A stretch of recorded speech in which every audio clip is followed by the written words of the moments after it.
saudara yang dikasihi Tuhan. Salam sehat, Tuhan Yesus memberkati.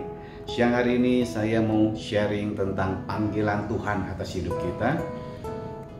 Ayatnya saya ambil di dalam Markus pasal yang pertama ayat 16 sampai 20. Ayat 16. Ketika Yesus sedang berjalan menyusur Danau Galilea, Ia melihat Simon dan Andreas saudara Simon. Mereka sedang menebarkan jala di danau sebab mereka penjala ikan. Yesus berkata kepada mereka, "Mari, ikutlah aku dan kamu akan kujadikan penjala manusia." Ayat 18. Lalu mereka pun segera meninggalkan jalannya dan mengikuti Dia. Dan setelah Yesus meneruskan perjalanannya sedikit lagi, dilihatnya Yakobus anak Zebedius dan Yohanes saudaranya sedang membereskan jala di dalam perahu. Ayat 20.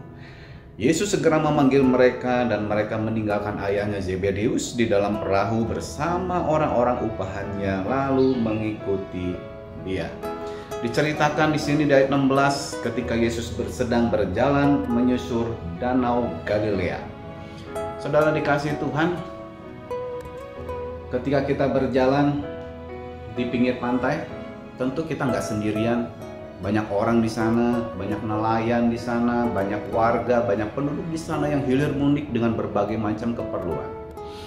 Tetapi kalau kita renungkan, kenapa Yesus hanya memilih Simon, hanya memilih Andreas, Yakobus, dan Yohanes di sana?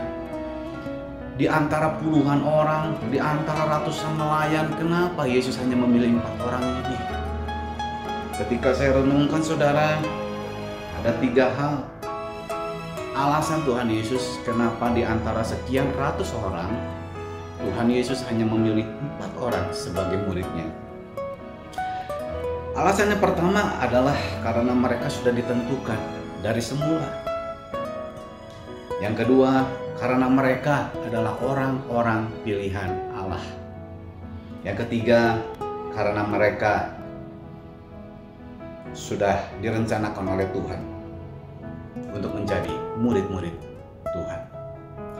Saudara dikasihi Tuhan, demikian juga dengan kehidupan kita semua, dengan kehidupan saya dan saudara. Kenapa kita ada di ladangnya Tuhan? Kenapa sekarang kita menjadi anak-anaknya Tuhan dan menjadi murid-muridnya Tuhan?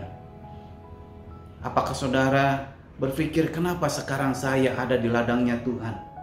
Bergereja, menjadi murid Tuhan. Nah, alasannya sama. Alasannya sama.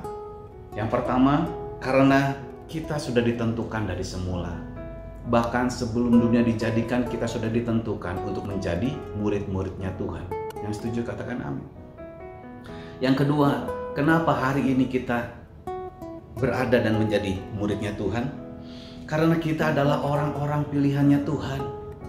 Tuhan tahu sikap, sifat, pribadi, karakter kita Tuhan tahu. Bahkan kualitas hidup kita Tuhan tahu. Karena itu di antara sekian ribu orang, bahkan di antara sekian juta orang, Tuhan memilih kita. Karena Tuhan tahu siapa kita.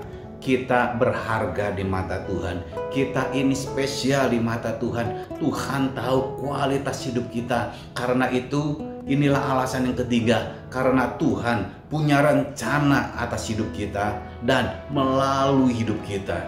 Karena itulah Tuhan memanggil saya dan saudara untuk menjadi murid-murid Tuhan. Supaya apa? Kita memuridkan orang-orang yang ada di sekitar kita. Amin.